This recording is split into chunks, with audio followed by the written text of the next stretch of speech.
Vamos falar aqui um pouco sobre a operação interna.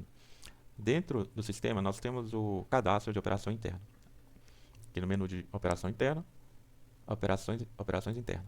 Ele vai servir para direcionar sua área de compra de mercadoria, sua área de venda de mercadoria, sua área de transferência, orçamentos que você fizer, pedidos de venda, pedido de compra, tudo que for ligado a um tipo de operação, um movimento que a empresa vai fazer, vai partir da operação interna. Ela tem informações para essa operação em si ela acontecer.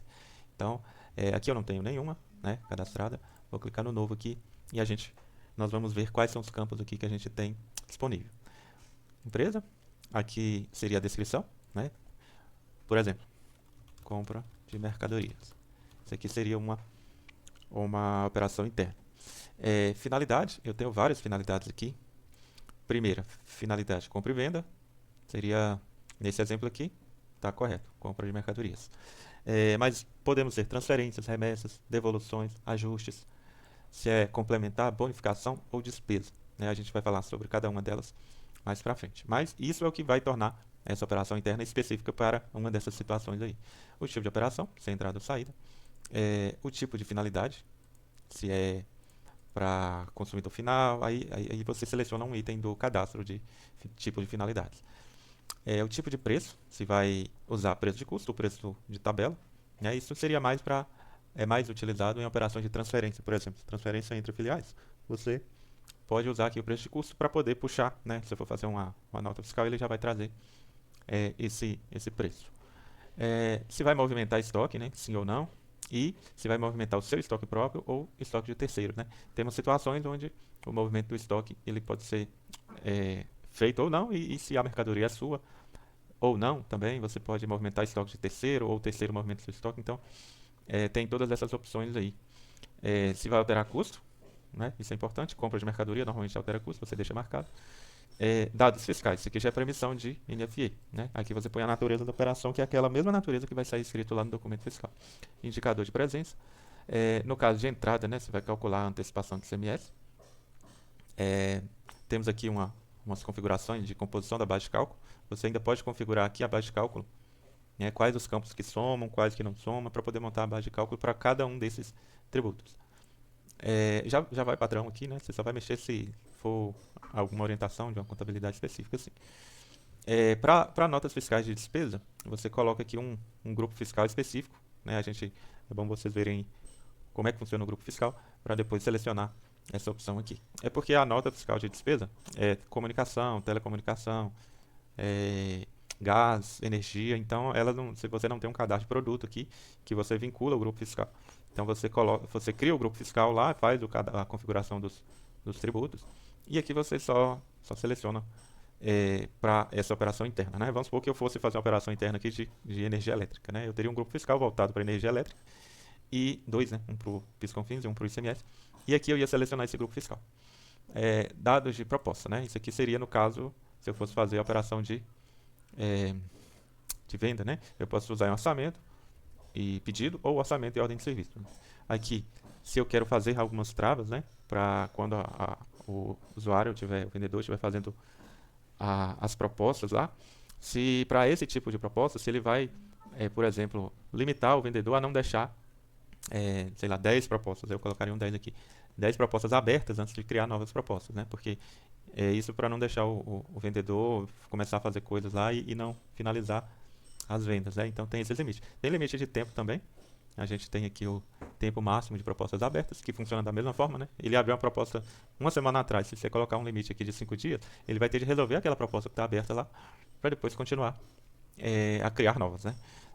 Solicitar a liberação do financeiro, né? Se eu quero que sempre que fizer uma proposta com essa operação interna, o financeiro libera essa venda para continuar.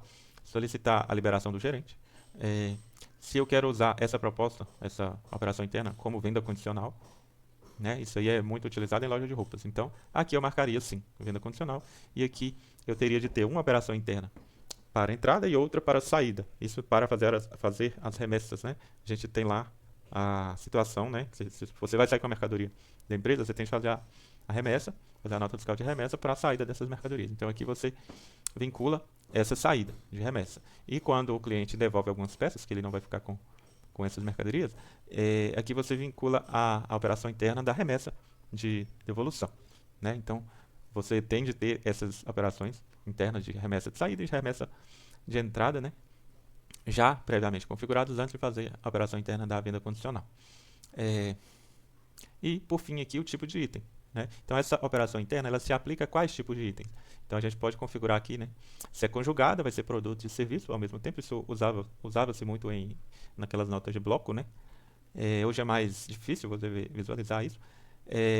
Se é produto, somente produto, né? Ou somente serviço. E tem um tipo outro que esse outro vai fazer com que na hora que você emitiu o documento fiscal, a nota fiscal lá, o sistema não exige que você selecione um item produto ou um item serviço. Você vai digitar a nota sem vínculo, né? Você só vai fazer a descrição, vai incluir o item, mas você mesmo vai descrever que item que é, né? Mas esse tipo de item na nota, ele não faz nenhum movimento, né?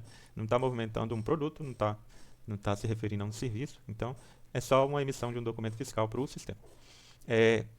E aqui, no momento que eu vinculo o tipo de item, eu tenho de vincular um plano de contas principal, né? Nesse caso aqui eu não tenho nenhum. Se eu vou mudar aqui para saída, dá para a gente ver. Aqui agora eu tenho um de saída, de saída, que é venda de mercadoria. Então, se é produto, se é saída, então eu estou relacionando com o plano de contas venda de mercadoria. Então, toda vez que eu for criar uma operação interna que eu for utilizá-la, ela só vai utilizar produtos e vai fazer o vínculo com o plano de contas de vendas de mercadorias, que é essa a finalidade da operação interna, fazer esse tipo de operação. E aqui eu tenho o modelo de documentos fiscais, né? Se eu criar essa operação e não vincular nenhum modelo aqui, eu não vou conseguir fazer emissão de modelo nenhum de documento. Então eu preciso, por exemplo, se eu for emitir NFC, eu vou precisar colocar aqui o modelo, né? O 55, ou melhor, o 65, que é o modelo da NFC. Né? Então a gente tem diversos campos aqui, alguns voltados para a parte de saída, outros voltados para a parte de entrada, né? Então, vão ser N situações, então seria interessante você ver o vídeo da operação interna que você quer fazer. Eu quero fazer a operação interna de compra, então procura aí o vídeo da operação interna de compra de mercadorias, que lá eu faço o cadastro de uma operação, uma de cada, para a gente ver o que deve ser preenchido ou não ali.